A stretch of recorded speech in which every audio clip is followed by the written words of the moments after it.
और अभी अभी जो जागे हैं स्टूडेंट्स उनके लिए ये 8 या 9 मंथ्स की जर्नी है, तो ये भी सिंपल नहीं है। अनटिल अनलेस आपने अपनी डीपीपी और असाइनमेंट सॉल्व नहीं करी, उस पर्टिकुलर चैप्टर को आप ओवर नहीं समझ सकते। कि section A, section B, section C, अपना इन 3 पोर्शंस में आईटी जैम एग्जाम होता है। कोई स्टूडेंट ऐसे होते हैं कि भाई पहले तो रफ में काम कर लेते हैं कि जब एग्जाम आएगा, जब फेयर में करूंगा, जब तरीके से करूंगा। ऐसा होगा ही नहीं। चैप्टर पढ़ने के बाद क्वेश्चन प्रैक्टिस कर ली, पीवाईक्यूज लगा ले, डीपीपीज हो गई, हो गया हमारा चैप्टर। तब उसके बाद में जब आप रिवाइज करने उसको वापस आओ किसी नेक्स्ट संडे पे या जब भी, तो उसके शॉर्ट नोट्स पक्का बना लो। एक स्टूडेंट को सारे चैप्टर्स पढ़ने हैं, उसके बाद में उसको सब कुछ याद रखना है, तो कितनी बारी रिवीजन चाहिए। So hi everyone, welcome back to the channel of PW. आज हम बात करने वाले हैं आईटी जैम प्रिपरेशन स्ट्रेटेजी के बारे में कि आईटी जैम एग्जामिनेशन हमारा पास ही है। ऑलमोस्ट उसमें 9 और 8 मंथ्स आप कह सकते हैं आपके पास बचे हैं। तो इस ड्यूरेशन में क्या क्या वो पॉइंटर्स हैं जिन पे हमको काम करना है, क्या क्या वो मिस्टेक्स हैं जो हमें बिल्कुल नहीं करनी है, क्या डू एंड क्या डोंट्स होने वाले हैं, उन सभी पॉइंट्स को लेके आज मैं एक सेशन आपका लेने वाली हूँ। तो चलिए स्टार्ट करते हैं फिर, और समझना यहाँ से एक एक पॉइंट और फिर उसको अप्लाई करना आपकी प्रिपरेशन में। ठीक है, तो चलिए स्टार्ट करते हैं। सबसे पहली बात तो ये है कि हमारे पास में बहुत ही कम लिमिटेड टाइम ड्यूरेशन है। मैं इसको कम ना बोल के लिमिटेड बोलूंगी कि बहुत ही लिमिटेड टाइम ड्यूरेशन हमारे पास में बचा हुआ है। आप उसको ले लो 8 मंथ्स, और 9 मंथ्स बोलना भी ठीक है, बट 8 मंथ्स ही बोलो, उसको ड्यूरेशन कम ही मान के चलो कि हमारे पास में 8 और 9 मंथ्स का टाइम बचा है। अब सबसे पहली बात, without wasting time, important pointers की करती हूँ कि कौन कौन से इंपॉर्टेंट पॉइंटर्स एक स्टूडेंट को पता होने चाहिए ताकि वो कोई भी मिस्टेक यहाँ से नहीं करे और अपने टाइम को यूटिलाइज कर सके। सबसे पहली चीज, वो स्टूडेंट्स जो अभी प्रिपरेशन में एनरोल्ड हैं, जो कहीं ना कहीं किसी ना किसी प्लेटफॉर्म से किसी ना किसी बैच में एनरोल्ड हैं, उन सभी स्टूडेंट्स के लिए जो इस फेज में आ चुके हैं, जो प्रिपरेशन तैयारी स्टार्ट कर चुके हैं, उनके लिए कुछ पॉइंट्स आते हैं। सबसे पहले पॉइंट तो यही आता है कि उन सभी स्टूडेंट को अपने सिलेबस का थोड़ा सा आइडिया होना चाहिए। जैसा कि मैं बैच में बोलती हूँ बाकी स्टूडेंट्स को भी कि आपको अपने सिलेबस का आइडिया होना चाहिए। ये वो वाले स्टूडेंट्स भी इसमें समझ सकते हैं जो अपने लेवल पे तैयारी करते हैं, सेल्फ प्रिपरेशन करते हैं, वो भी ये पॉइंट लेके चल सकते हैं, और जो कहीं से एनरोल्ड हैं, जो पढ़ रहे हैं, वो भी। तो सारे वो स्टूडेंट सबसे पहला पॉइंट अपने सिलेबस को देख के जरूर चलें, जरूर और जरूर चलें कि क्या क्या पॉइंट्स आपके सिलेबस में चैप्टर्स आपके दे रखे हैं और कितने डिटेल तक हमें उन्हें पढ़ना है, या सिर्फ एक अप टू व्हाट एक्सटेंट हमें उनको पढ़ना है, आगे हमें उन्हें क्रॉस नहीं करना। क्योंकि आप थोड़ा भी आउट ऑफ कोर्स जाओगे तो फिर वो सीएसआर नेट के लिए थोड़ा सा अपडेट होके वो सीएसआर नेट बन जाएगा, और वहां तक हमें नहीं जाना है। ठीक है, सबसे पहली चीज कि हमें अपने सिलेबस का अच्छा खासा आइडिया होना चाहिए। सेकंड बात समझना, दूसरी चीज ये आती है कि सिलेबस आप समझ चुके हो, आप एक बैच को फॉलो कर रहे हो, आप पूरी लेक्चर्स देख रहे हो, तो इसमें इंपॉर्टेंटली एक चीज है पंक्चुअलिटी, जो आपको डेवलप करनी पड़ेगी कि आप डेली बेसिस पे, जिस भी बैच में आप एनरोल हैं, जहां पे भी आप पढ़ रहे हैं, तो आप डेली बेसिस पे अपने लेक्चर्स और विद इन ड्यूरेशन अपना एक चैप्टर ओवर करो। तो इसको बोलते हैं एक पंक्चुअलिटी या डिसिप्लिन आपको मेंटेन करना पड़ेगा ताकि आप अपना टाइम वेस्ट ना करें, और with in limit, with in time duration आप अपना वो सेशन, अपना टॉपिक ओवर कर सकें। तो ये होती है पहली या दूसरी बात कि सिलेबस पता चल गया कि ये चैप्टर को मुझे इस तक पढ़ना है, यहाँ तक पढ़ना है।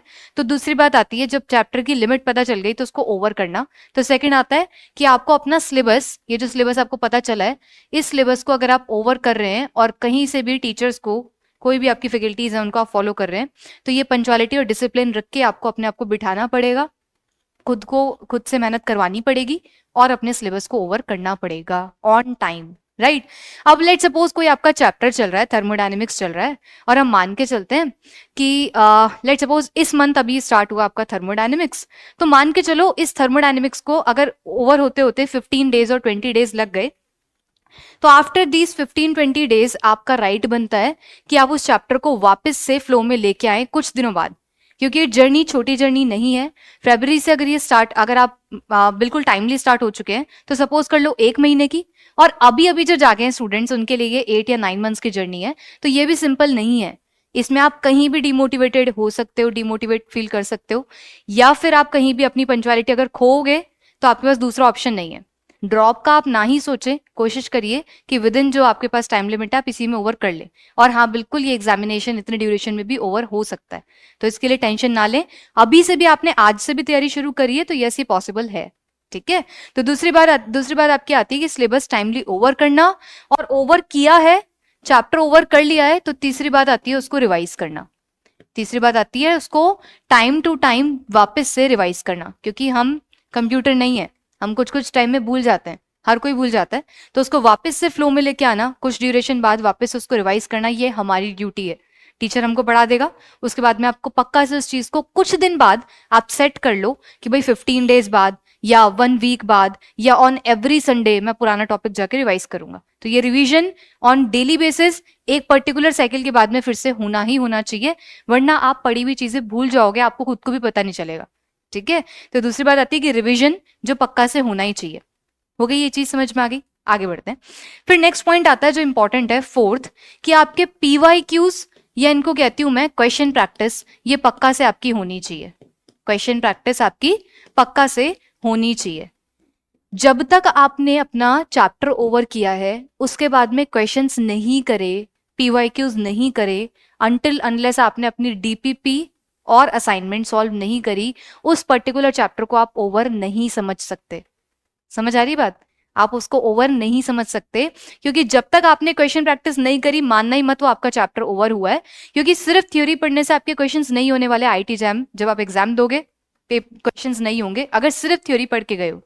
क्वेश्चंस का अच्छा खासा आइडिया आपको होना चाहिए, और वो सिर्फ तब हो पाएगा जब अलोंग विद लेक्चर्स, जब आप अपना सिलेबस पढ़ रहे हैं, लेक्चर कवर कर रहे हैं, है ना, अपना सिलेबस कवर कर रहे हैं, तो लेक्चर्स के साथ साथ PYQs, लेक्चर के साथ साथ क्वेश्चन प्रैक्टिस। और वो उसके लिए मैं कहना चाहूंगी क्वेश्चन प्रैक्टिस को कि जो भी आपकी DPP है और असाइनमेंट है, ये अगर आप सॉल्व नहीं करते हैं तो आपका चैप्टर ओवर नहीं होता।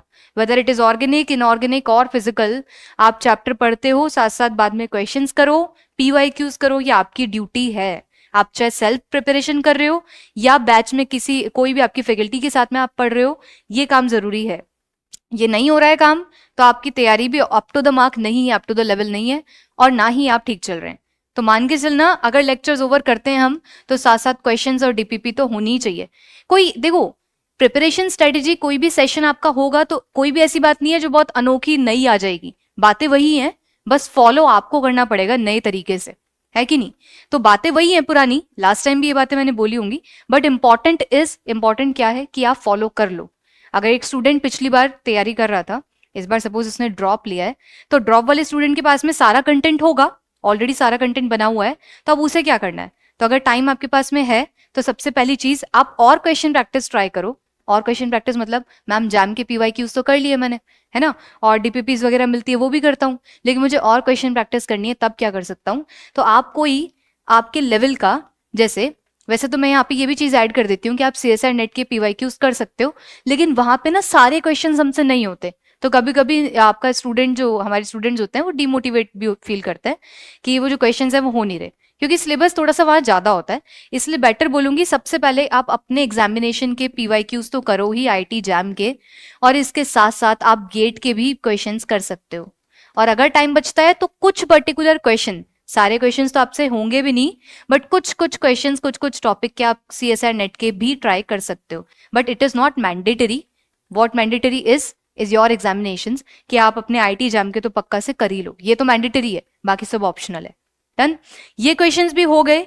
तो जो CUET है, सेंट्रल यूनिवर्सिटी के जो एग्जामिनेशन है, जो आपका CUET कॉमन एंट्रेंस टेस्ट होता है फॉर योर सेंट्रल यूनिवर्सिटी, इसको भी आप ट्राई कर सकते हो। CUET के आप पेपर्स निकालो, PYQs आपको आराम से गूगल पे मिल जाएंगे, तो CUET के भी क्वेश्चंस जो है वो इसी के लेवल के आते हैं IIT जैम के, आप ये भी आराम से ट्राई कर सकते हो। तो आप IIT जैम कर रहे हो, CUET भी कर सकते हो।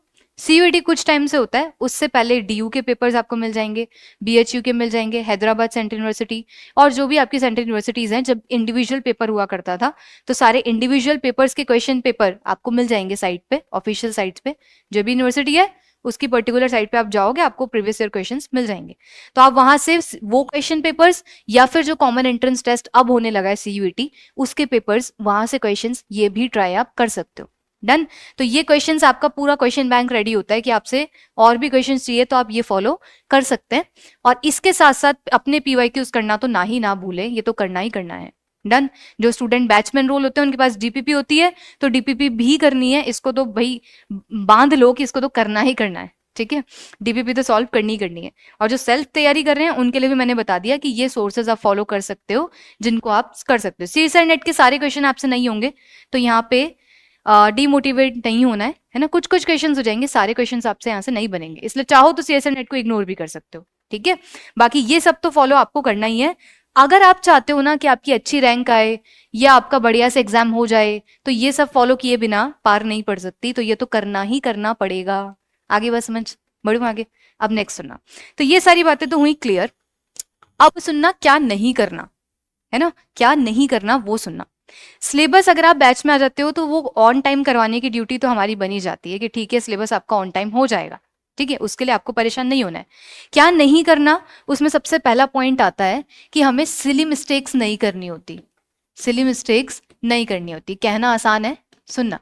सिली मिस्टेक्स होती क्या क्या है, कहाँ कहाँ हम गलती कर सकते हैं मैम, हमें क्या पता मुझसे क्या गलती हो जाए।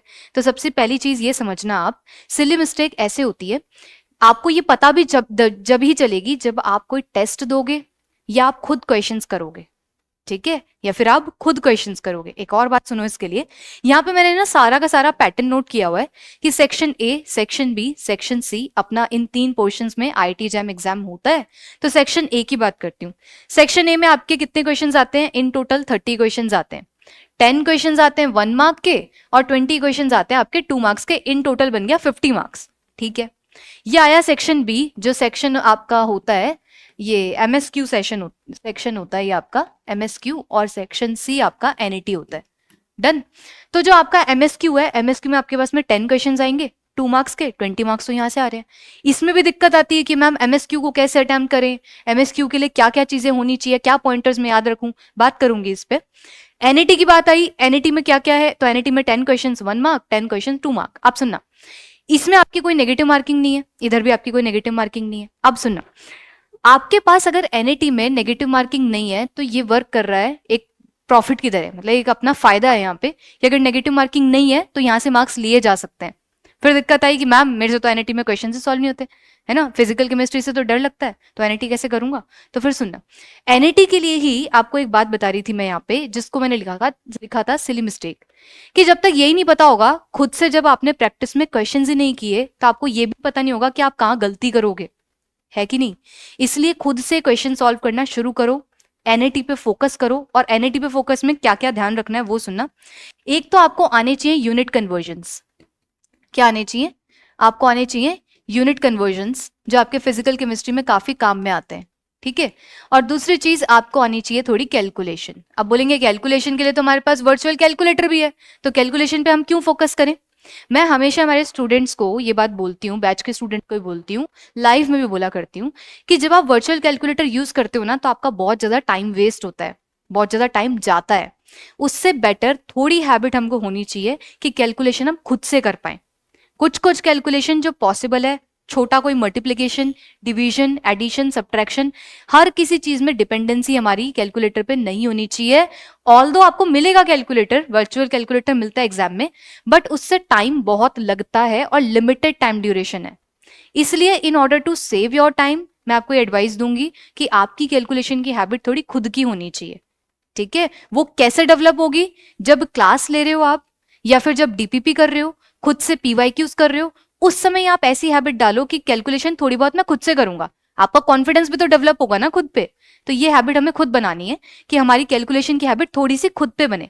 और बाकी जो इम्पॉसिबल कैलकुलेशन है, जैसे कि 1 अपॉन सपोज √6 अपॉन √23 ऐसा कुछ आ गया, अब ये हम सेल्फ नहीं कर सकते, इसके लिए यू कैन यूज कैलकुलेटर। यहाँ आप यूज कर सकते हो जब बिल्कुल ही सर पे आ गई कि भाई अब तो नहीं हो सकता, देन यूज कैलकुलेटर ओनली, इससे आपका टाइम बचेगा, ठीक है। अब कभी कहीं कुछ ऐसे चल रहा है, कहीं कुछ ऐसे चल रहा है 2 × 4 + 6, अब नहीं हम तो इसमें भी कैलकुलेटर लगाएंगे, तो फिर तुम टाइम वेस्ट कर रहे हो, ठीक है।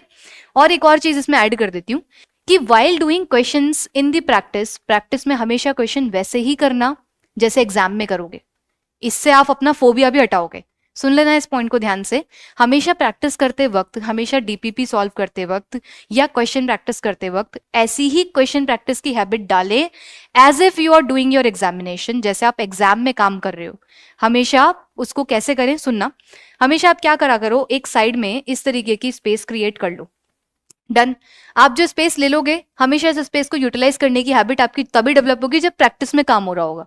इसको ऐसे ही यूज करें कि यहाँ पे आपने अपना क्वेश्चन नंबर जो भी है वो नंबर डाल दिया, कि सपोज 27 है तो ये डाल दिया, फिर आपने गिवन लिखना स्टार्ट किया कि क्या क्या गिवन है, ये सारे पॉइंटर्स लिख दिए, फिर आपसे क्या पूछा है वो लिख दिया, और फिर फॉर्मूला लगाया और उसको सॉल्व किया। जैसी प्रैक्टिस आपने अपनी जैसी हैबिट प्रैक्टिस में डाली ना, पक्का से वही करके आने वाले हो। कोई स्टूडेंट ऐसे होते हैं कि भाई पहले तो रफ में काम कर लेते हैं कि जब एग्जाम आएगा, जब फेयर में करूंगा, जब तरीके से करूंगा, ऐसा होगा ही नहीं, क्योंकि जो तुम्हारी आदत यहाँ पे है वही तुम वहां करने वाले हो। इसलिए इसको प्लीज ध्यान रखें थोड़ा सा कि प्रैक्टिस जब आप कर रहे हैं तो उसको केयरफुली करें और उतना ही अच्छे से नीट एंड क्लीन करें जैसे कि आप एग्जाम में करेंगे, ठीक है। दूसरी बात कि कैलकुलेशन के लिए आप अपना अभी तो क्या करते हैं कि जो नॉर्मल कैलकुलेटर है आपके पास में जो भी अवेलेबल है वो यूज कर लेते हो। इसकी बजाय आपको वर्चुअल कैलकुलेटर प्रोवाइडेड होता है, तो वर्चुअल कैलकुलेटर की ही हैबिट डालें। वर्चुअल कैलकुलेटर आपको मिल जाता है प्ले स्टोर पे, तो आप वर्चुअल कैलकुलेटर डाउनलोड कर लें और उसी पे ही आदत बनाएं काम करने की। अभी तो क्या करते हैं, हम फोन से कैलकुलेशन कर ली या जो भी हमारे पास अवेलेबल है वो कैलकुलेटर यूज कर लिया, एग्जाम में जाके वर्चुअल मिल रहा है, उसकी आदत ही नहीं है। इसलिए शुरू से ही हैबिट रखें आप अपनी वर्चुअल कैलकुलेटर की। ये आपको मिल जाता है प्ले स्टोर पे, गेट वर्चुअल कैलकुलेटर के नेम से। गेट और आईटी जैम में सेम आता है, तो आप ये कैलकुलेटर यहाँ से यूज कर सकते हैं। डन। ये मैंने शायद पॉइंट पहले भी आपको कहीं बैच में बोला है, तो वो स्टूडेंट्स जानते हैं कि वर्चुअल कैलकुलेटर की हम हैबिट बनाएंगे यहाँ से। चलिए और सुनना, सिली मिस्टेक्स का आइडिया जब लगेगा जब हम क्वेश्चन करेंगे खुद से, जब हमारी हैबिट ही होगी तब पता चलेगा अच्छा ये मिस्टेक मैंने यहाँ करी थी, नेक्स्ट टाइम नहीं करूंगा। डन है। दूसरी चीज सुनना, जब आपको ये पता चल जाए, जैसे आपने क्वेश्चंस करे है ना, क्वेश्चन करके मुझे पता चल गया अरे वाह ये कितना बढ़िया क्वेश्चन है ना, ये आ सकता है क्वेश्चन, या फिर मुझे ये लगा कि इस क्वेश्चन ने मुझे कितना अच्छा सिखाया ना, तो मैं उस क्वेश्चन को मार्क कर लूंगी इंपॉर्टेंट। क्या मार्क कर लूंगी, या तो कोई सितारा बना लो या फिर लिख लो इंपॉर्टेंट।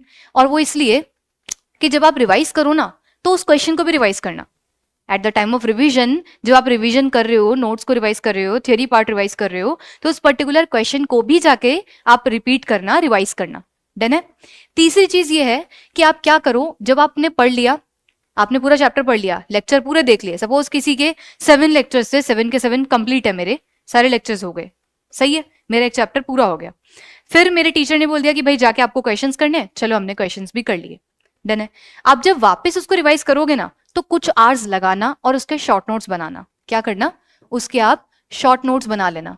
ये काम आप कर ही लेना क्योंकि ये काम में आता है, तो आप उसके शॉर्ट नोट्स पक्का से बना लें। कब बनाने हैं, जब पूरा चैप्टर पढ़ लिया है, चैप्टर पढ़ने के बाद क्वेश्चन प्रैक्टिस कर ली, पीवाईक्यूज लगा ले, डीपीपीज हो गई, हो गया हमारा चैप्टर। तब उसके बाद में जब आप रिवाइज करने उसको वापस आओ किसी नेक्स्ट संडे पे या जब भी, तो उसके शॉर्ट नोट्स पक्का आप बना लो, ठीक है। शॉर्ट नोट्स आपके जब सपोज जैम से 2 दिन पहले का समय बचा है तो पूरा चैप्टर थोड़ी पढ़ पाएंगे, वो शॉर्ट नोट्स पढ़ेंगे, ठीक है। अब ये मत पूछना शॉर्ट नोट्स में क्या क्या ऐड करना है, मुझे पता है तुम्हारा नेक्स्ट क्वेश्चन। शॉर्ट नोट्स में ऑब्वियसली कोई भी बकवास चीज ऐड नहीं होनी चाहिए, कोई भी लैंग्वेज नहीं होनी चाहिए, बिल्कुल बिल्कुल क्रिस्प क्रिस्प और जिसको कह सकते हो फॉर्मूला या जो इंपॉर्टेंट पॉइंटर्स हैं सिर्फ वो आने चाहिए। कोई भी एडिशनल लैंग्वेज नहीं, कोई भी एडिशनल बात नहीं। आप सिर्फ ये दिमाग में सोच के चलना कि मेरा कल एग्जाम है तो मेरे को कैसे नोट्स चाहिए, कैसे रिवीजन होगा। जब आपको ये पता है तो ऑटोमेटिकली आप नोट्स में वही बातें ऐड करोगे जो इंपॉर्टेंट है, समझ गए। तो एक तो ये बात। दूसरी चीज शॉर्ट नोट्स के लिए ये है कि जब आप एक बार पूरा रिवाइज कर लेते हो ना, पूरा पढ़ लेते हो मतलब चैप्टर क्वेश्चन कर लेते हो, तब आपको ये पता चलने लग जाता है अच्छा ये फॉर्मूला जो मैम ने बताया था कितना इंपॉर्टेंट है, 5 क्वेश्चन तो इसी के थे, अच्छा ये वाला जो चीज थी ये कितनी इंपॉर्टेंट है, 2 क्वेश्चन तो यहीं से ही है। मुझे ये पता चलने लग गया कि ये वाली चीज कितनी इंपॉर्टेंट है। कब लगा ये पता मुझे, जब मैंने चैप्टर पढ़ के क्वेश्चंस किए, है कि नहीं। तो जब आप चैप्टर पढ़ के क्वेश्चंस कर लोगे तभी बोला है मैंने शॉर्ट नोट्स बनाने को, ताकि आपको आइडिया लग चुका होगा कि ये चीज इंपॉर्टेंट है और वही आपको शॉर्ट नोट्स में लिखनी है, समझ गए। तो शॉर्ट नोट्स में वही बातें लिखनी है जो आपको खुद को आइडिया लग जाएगा कि ये इंपॉर्टेंट है। कब लगेगा आइडिया, जब आप क्वेश्चंस कर चुके होंगे, ठीक है। तो शॉर्ट नोट्स में वही चीजें लिखेंगे जो इंपॉर्टेंट होंगी, और दूसरी चीज वही चीजें लिखेंगे जो एग्जाम से एक दिन पहले आप रिवाइज कर सकते हैं इस माइंडसेट से, ठीक है। चीज बोला शॉर्ट नोट्स भी इंपॉर्टेंट है और आपके पास में जो भी क्वेश्चन आपको इंपॉर्टेंट लगे उसको आप इंपॉर्टेंट मार्क कर ले, ये भी जरूरी है। ये सारी बातें हो गई। और सिली मिस्टेक्स नहीं करनी, सिली मिस्टेक्स का सीधा सीधा है, सिली मिस्टेक्स का आइडिया तब लगेगा जब खुद से काम किया होगा। जिसको पता ही नहीं है वो बता भी नहीं सकता क्या सिली मिस्टेक्स है। Done.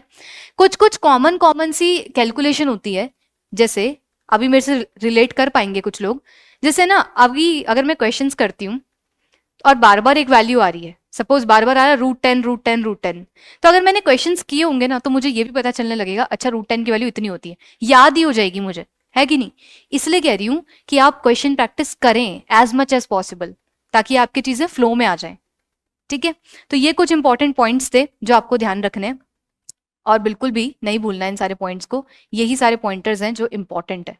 Revision back to back कुछ कुछ ड्यूरेशन में रिवीजन करना ही करना है। और वो सारे स्टूडेंट्स जो ड्रॉप लेके काम कर रहे हैं, है ना, आप वापस से लेक्चर्स अगर देखना चाह रहे हो तो आप टाइम वेस्ट मत करो, नोट्स आपके पास सारे अवेलेबल है, उन नोट्स को आप रिवाइज करो और ज्यादा से ज्यादा क्वेश्चंस की तरफ जाओ। थ्योरी तो आ चुकी है ना आपके पास में, तो थ्योरी पार्ट वापस से ना देखें, आप थ्योरी रिवाइज करके बस क्वेश्चन ज्यादा से ज्यादा करें। ठीक है ये चीज। तो ये हुए पॉइंट्स आपके जो आपको इंपॉर्टेंटली यहाँ से ध्यान रखने हैं। डन। फोर्थ पॉइंट नोट करिए, इसमें एक फोर्थ पॉइंट आपके पास में बचता है टेस्ट सीरीज का। टेस्ट सीरीज, ठीक है। जैसे आप अगर बैच में एनरोल होंगे तो एवरी ऑन कुछ कुछ ड्यूरेशन में, है ना, आफ्टर एवरी ड्यूरेशन आपका मॉक टेस्ट होता है। एक आपका सेल्फ एनालाइजिंग टेस्ट जिसको अपन बोल सकते हैं मॉक टेस्ट। मॉक टेस्ट देने के बाद में वो वेस्ट है अगर आपने सिर्फ टेस्ट देके और ये सोच लिया कि हाँ हो गया। डन। मॉक टेस्ट दे दिया आपने, उसके बाद में पक्का से टेस्ट को वापस ये देखो कि मैंने कहाँ कहाँ गलती करी, कौन से टाइप के क्वेश्चन है जो मेरे से नहीं होते हैं, है ना, क्या क्या पॉइंट्स हैं या कहाँ मैं गलती करता हूँ, इसको बोलते हैं एनालाइज करना। ये नहीं किया तो टेस्ट देना वेस्ट है। डन। तो मॉक टेस्ट आप पक्का से दें आपके बैच में जब मॉक टेस्ट आते हैं, है ना, और मॉक टेस्ट देके इसको एनालाइज जरूर करें। अब वो स्टूडेंट जो बैच में कहीं नहीं पे एनरोल्ड, उनके लिए आप लास्ट में टेस्ट सीरीज दे सकते हैं, और टेस्ट सीरीज तो खैर सबको ही देनी है।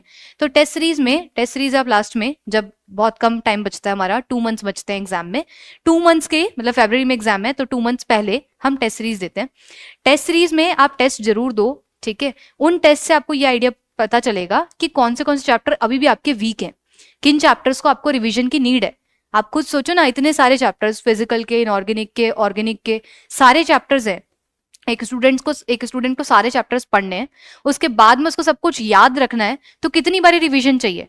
खुद फील करो इस चीज को, कितनी बार रिवीजन चाहिए। इसलिए हर कुछ कुछ टाइम पे रिवीजन करो, पक्का से करो। और लास्ट में जब 2 मंथ्स बचें, जब 2 मंथ्स का ड्यूरेशन हो एग्जाम से पहले, तो टेस्ट सीरीज दो। इसको देके हर टेस्ट को एनालाइज भी करो कि अच्छा इस टेस्ट में मैंने मल्टीप्लिकेशन में गलती कर दी थी, बताओ सिली मिस्टेक थी, है कि नहीं, या फिर ये फॉर्मूला याद नहीं आया, सब कुछ पता था। ये कब पता चलेगा? जब तुम टेस्ट दोगे। डन। तो लास्ट में आप टेस्ट सीरीज या टेस्ट पक्का से दें। डन है ये चीज। अब एक पॉइंट बचता है, जो बचता है वो ये आता है कि एमएसक्यू और एनईटी के लिए अप्रोच, है ना। लास्ट में बस यही बचता है कि एमएसक्यू के लिए क्या करें, और एक बार लास्ट ये और बता दो कि एनईटी के लिए क्या करें। तो एमएसक्यू के लिए आपके, जब आपके पास में मोर देन 1 करेक्ट होता है, उसका आइडिया उसी को लग सकता है जिसके कंसेप्ट बढ़िया है ना, जिसके कंसेप्ट अच्छे अच्छे हैं, एकदम उसको सारी बातें आती हैं, क्योंकि वहां पे एकदम स्टेटमेंट आते हैं कि चारों में से कौन सा करेक्ट होगा कौन सा नहीं, और मोर देन वन करेक्ट होता है। तो एमएसक्यू के लिए आपके कंसेप्ट चेक बहुत बढ़िया होना चाहिए, और जिसका आइडिया आपको पढ़ते टाइम ही लगता है। जब आप पढ़ते हैं क्लास में, हम लोग बताते हैं कि भाई यहाँ से आपके एमएसक्यू फॉर्म हो सकते हैं, यहाँ से आपका एमएसक्यू बन सकता है ना, ऐसा क्वेश्चन आ सकता है। या जो थ्योरी पार्ट्स हैं, जो थ्योरी पोर्शंस हैं, जैसे इनऑर्गेनिक के काफी क्वेश्चन एमएसक्यू में देखते हैं, या फिर फिजिकल को कोई फॉर्मूला डाल देते हैं एमएसक्यू में, ऐसे। तो ये पढ़ते टाइम आपके टीचर ही आपको बता सकते हैं कि ये यहाँ से क्वेश्चन फ्रेम हो सकता है, इस पे ध्यान दो। ठीक है। तो आप खुद से क्या करेंगे कि जब भी आप एमएसक्यू के लिए तैयारी कर रहे हैं, तो जितने भी आपके थ्योरी वाले पोर्शंस हैं, जितने भी थ्योरी चैप्टर्स हैं, जैसे इनऑर्गेनिक में कुछ फैक्ट आते हैं ना, वो वाले, नहीं तो कुछ फॉर्मूले हैं फिजिकल में, तो वो चीजें, है ना। या फिर कभी ऐसे आ जाता है कि बताइए इनमें से चारों एरोमेटिक हैं या नहीं है, ऐसे करके कुछ भी। तो कोई भी फॉर्मूला, कोई भी फैक्ट, कोई भी थ्योरी पार्ट, इनको आप अच्छे से समझें, या कोई भी आपका बचा हुआ कंसेप्ट है, इन चीजों को आप बिल्कुल भी ना इग्नोर करें, इनको अच्छे से आप समझें, क्योंकि इन्हीं से एमएसक्यू फ्रेम हो जाता है। और एमएसक्यू में अच्छी एक्यूरेसी प्रैक्टिस से ही आती है। तो एक प्रैक्टिस आप जब जब करेंगे, जैसे पीवाईक्यू कर रहे हो, एमएसक्यू को ऑनेस्टली करो कि अगर मैं एग्जाम में बैठा होता तो हाँ ये दो ऑप्शंस में टिक करता, ऐसे। तो जब तुम करोगे ऐसे, जब इसको अप्लाई करोगे, तब पता चलेगा हाँ तीसरे पे तो मैंने ध्यान ही नहीं दिया, ये भी होना चाहिए। कभी कभी वहां हम ऐसे सिली मिस्टेक भी करते हैं। तो ये सब बातें प्रैक्टिस से ही आएंगी भाई, जितनी बढ़िया तरीके से तुम इसको ट्राई करोगे। ठीक है। तो एमएसक्यू अच्छा आपकी इसमें एक्यूरेसी प्रैक्टिस से डेवलप होती है, और एक अच्छे कंसेप्ट पढ़े होंगे तब डेवलप होगी। ठीक है। और ये टीचर ये आपको बता सकेंगे कि भाई ये पॉइंट्स हैं, इनसे आपका एमएसक्यू बना करता है, या हो सकता है इस बार बन जाए। ठीक है। तो इनको थोड़ा सा ध्यान से रखना, ध्यान से काम करना। एनईटी के लिए ऑलरेडी मैं बता चुकी हूँ कि जितनी अच्छी आप प्रैक्टिस करेंगे एनईटी में पढ़ते टाइम ही, उतना ही अच्छा है। प्रैक्टिस का मेरा मतलब है कि more and more question practice, more and more question practice. जितने ज्यादा क्वेश्चन आपने सॉल्व किए हैं, उतने आप अच्छे होंगे, सीधी बात, उतने ही आप शार्प होंगे। दूसरी चीज कि जितने अच्छे से आपको फॉर्मूला याद होगा, उतना अच्छे से आप काम कर पाएंगे। तीसरी चीज, कैलकुलेशन आप जितनी फास्ट होगी, जितना अच्छे से आप, अब ये शार्प भी इंसान कैसे बनता है, जब बहुत बार उस रास्ते से निकला होता है तब उस रास्ते का अच्छा खासा आइडिया होता है कि नहीं? तो जब आप इन सबको पहले से ही सॉल्व कर चुके होंगे अपनी practice time, DPP time, PYQs time, तब ये होगा अच्छे से। और लास्ट एक चीज आती है कि जब आपको फॉर्मूला याद है, कैलकुलेशन है, प्रैक्टिस है, और एक चीज जब आपको यूनिट कन्वर्जन आते हैं, जब आपको यूनिट कन्वर्जन आते हैं, इससे अच्छा एनईटी के लिए आपको कोई हेल्प नहीं हो सकती। ये आपको सारी चीजें आनी चाहिए for your best NET. NET solve करने के लिए ये आपके पास में सारी चीजें होनी चाहिए। ये डेवलप करो अभी पढ़ते टाइम, ठीक है? अभी टाइम है, ये मत घबरा जाना कब होगा कैसे होगा, अभी टाइम है, ये सब डेवलप हो जाएगा। तो ये बात हुई एमएसक्यू और एनईटी की, ये बात हुई डू एंड डोंट्स की, और ये बात हुई क्या क्या करना है। तो रिवीजन करना है, ओवरऑल एक समरी बता दूं, रिवीजन करना है, पहले तो अच्छे से लेक्चर्स लेने हैं, बैक टू बैक हर ड्यूरेशन पे रिवीजन करना है और क्वेश्चंस करने हैं। इससे ज्यादा आपको कुछ भी नहीं करना, ठीक है? इससे ज्यादा आपको कुछ भी नहीं करना। तो बस ये था आपकी प्रिपरेशन स्ट्रेटेजी में। इन सारे पॉइंट्स को भी आप ध्यान रख लोगे ना, तो मैं आपको गारंटी से बोल सकती हूँ आप जैम में बढ़िया सा स्कोर कर लेंगे, ठीक है? तो इन सारे पॉइंट्स को सीरियस लेना, अच्छे से इनको समझना और प्लीज फॉलो करना, ठीक है? All the very best and thank you so much.